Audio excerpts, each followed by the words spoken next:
Hey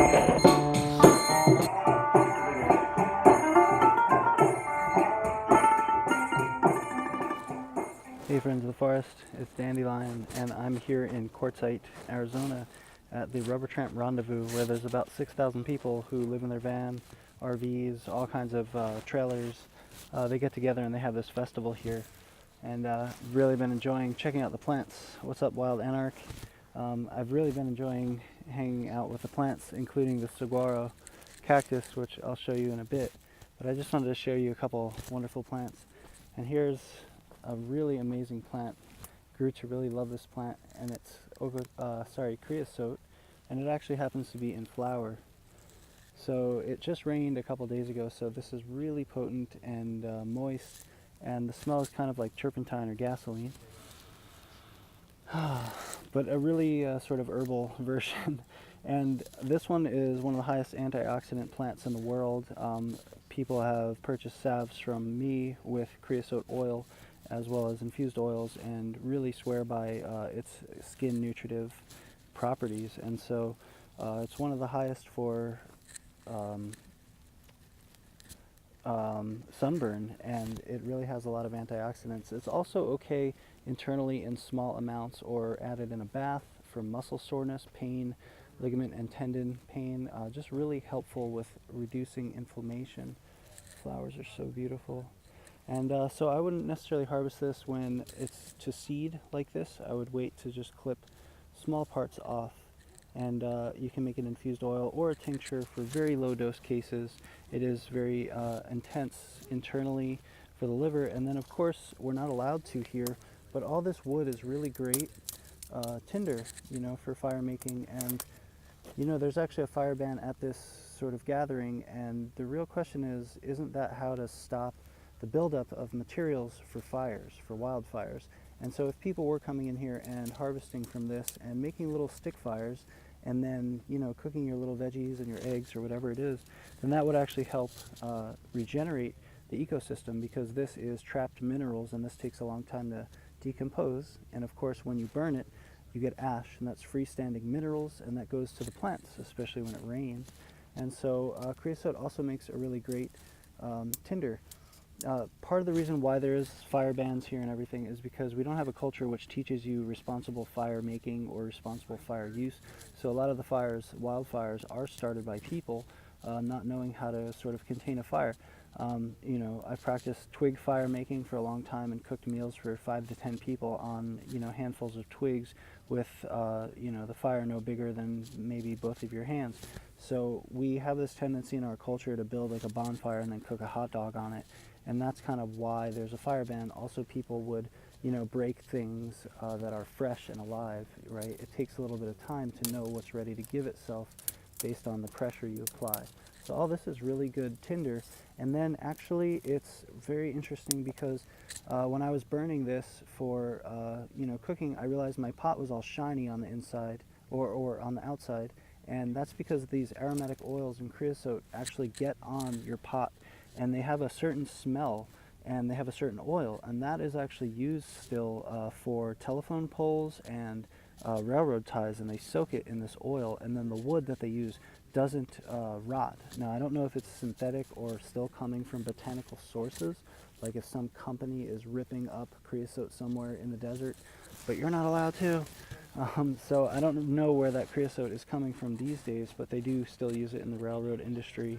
And so creosote's just a really amazing pain reliever, antioxidant, skin abrasion reliever, probably anti-staph, very helpful with any of those kind of conditions, the antibiotic resistant issues that we have going on, as well as just it's a gorgeous plant and it smells so fresh. And actually when it rains, it smells like this plant, and that's the big question, right? What is happening? Do the rocks have the chemistry that this plant is sequestering up and make it smell like that? Or is this actually dropping some sort of aromatic oils on the rocks that are picked up or dissipated when it rains? So such an amazing plant, and it's all over the place. And then this is really fun. This is cryptobiotic soil, and I think this is about 10,000 years old, and it's very fragile, and it grows in the desert.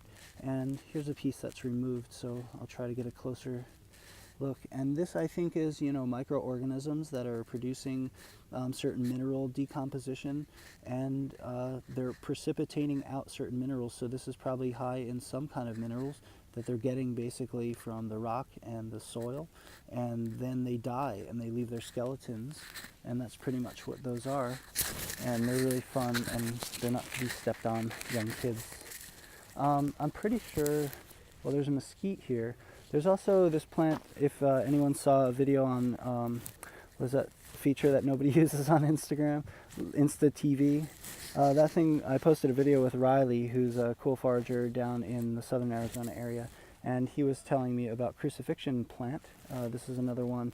I think this is it. I'm getting to know it. It's got edible berries, and it's a very good astringent wash for different skin issues. So it's just fun to see all these plants all over. This is quartzsite, Arizona. Here's quartzsite. So there's a lot of quartzsite all over the place. And that's really special too. And then there's mesquite trees everywhere, which it's too late to actually harvest the seed pods, which are totally edible carbohydrates. They have a sweet flavor. They're sold as a superfood. They grow all over the southern region and just basically sit there and waste.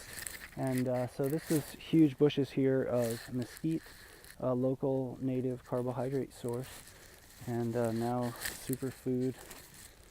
And then I'm really trying to tell the difference, maybe somebody knows, between Palo Verde cactus and what's the other one now? I think this is a Palo Verde. These are really amazing. So this is like my good friend Palo Verde. I'm interviewing him. Do you have any questions for him? He just teaches the same lesson over and over. Whatever that lesson may be. So I think the Palo Verde are straight up, and then the Saguaro, or Saguaro, have arms, and I'll show you a couple of those. They're really special and huge and magical. And so the saguaro fruits are edible, and they kind of are like prickly pear fruits, if you've ever had those tunas. These things are monsters. I've never been in a region with saguaro cactus, so this is my first time seeing them and hanging out with them. Look at this monster. So this had arms. One of the arms broke off, and I have no idea how old these things are, but they are just giant, you know, factories of cellulose and water. And I just keep thinking about them as like such a primitive hub for the rest of the ecosystem, and how these are embedded in water sequestration and rooting all through this region so that the soil doesn't just wash away. Because this is desert, but you get flood zones, you know. This is like you dump, you get a monsoon, everything gets washed away, but the plants are building this culture of roots so that the soil is embedded in root structure and mycelium and everything, and as a result isn't washing away. So these are huge hubs in providing this ecosystem. This thing's amazing. I think there's some bees or something coming out of there, and I guess there's birds. There's specific birds that like to burrow into these, and this thing's huge. It has lots of thorns, and so saguaro fruits are totally edible and delicious, and it's an amazing plant, cacti really. And of course cacti are like plants, but they're more simple. Right? I think they came before plants, and so we think about single-celled vegetative organisms combining into multicellular organisms, building plant life out of that, and as a result you have cactus, and flowering plants are later in the scene. Trees are second, you know, but cacti are really old and very primitive. They just are basically giant cellular structures. Oh. Cool, the Wildish. Well, it'll be back on for replay at some point for 24 hours, and then it disappears unless I hit the save button. Hard to remember all that. Let's see what else we can find, and we're getting towards the rendezvous. They have a gathering space, and they're having workshops all day. So they have a talent show and all kinds of things here. It's all kinds of van dwellers from all over the world come here, and they just live here for like a week and There's some guy with cheaprvliving.com. He's the guy Bob. He is sort of the founder of this huge festival. But it's really low key. It's just people living off the land and talking about, oh, there's a little flower. Talking about, how to rig their systems to be more efficient. Medicine Woman Altar, I am at, I wonder if I can flip the camera around. There we go. I'm at the Rubbertramp Rendezvous in Quartzsite, Arizona. That's an aster family plant, of course. Beautiful little creature. Awesome to see things flowering. I also found the brassicas. If anyone was seeing my recent post, there's these little brassicas around. So this is a different one. This is an the Brassicaceae. So I've been, eating these pretty regularly. My breakfast and my lunch consisted of those the last 2 days. So different Cimbrium or Brassica, black mustard, a couple in the area. Yeah, so it's the Rubbertramp Rendezvous, and it's basically, I think, 6,000 people, or maybe more, and they all live in some sort of RV or trailer or van. There's like 1,000, vans here, and actually more than that. And people just get together, and there's like solar panel conferences, and there was this little thing for seeing what kind of tools people really liked. So everybody busted out like their favorite little gizmos and gadgets. It's really cute. And it's basically like, this is the retirement for a lot of our modern culture who, people who have worked their butts off and kind of gotten to the point where they're sick of the system and they want to retire, and they just live in a vehicle or an RV or a van and just traveling through the country. So definitely good people around, and everybody's super friendly and super kind. And there's also, I'm looking right now, hope my hair isn't screwing up my microphone, because now I'm all tangled in this silly wire.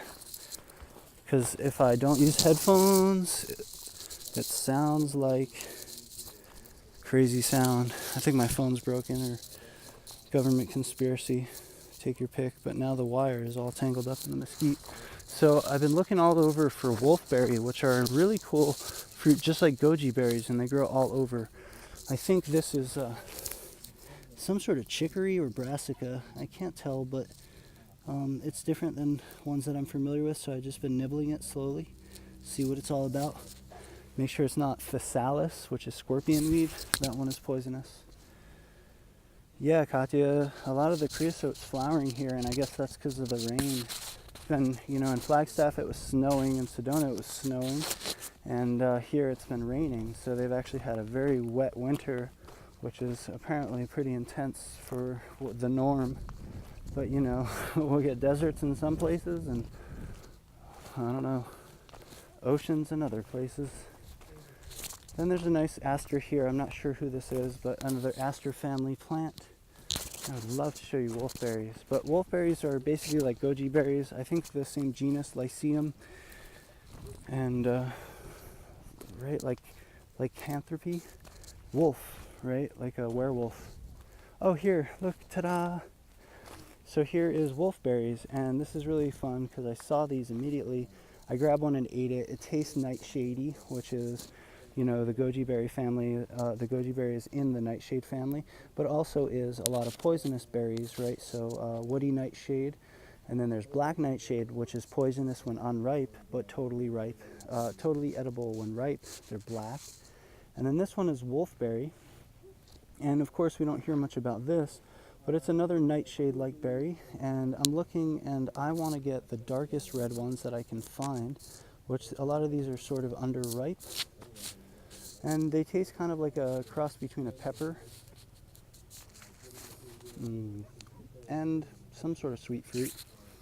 Goji berries also, I've had several bushes of goji berries, and they never taste sweet like you get in the store. So I swear they're either soaked in fruit juice or added sugar or something.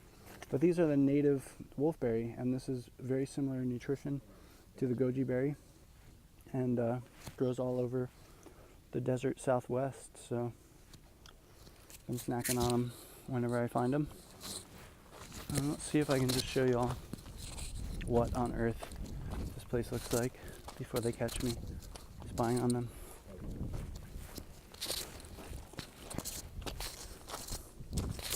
back to the machine.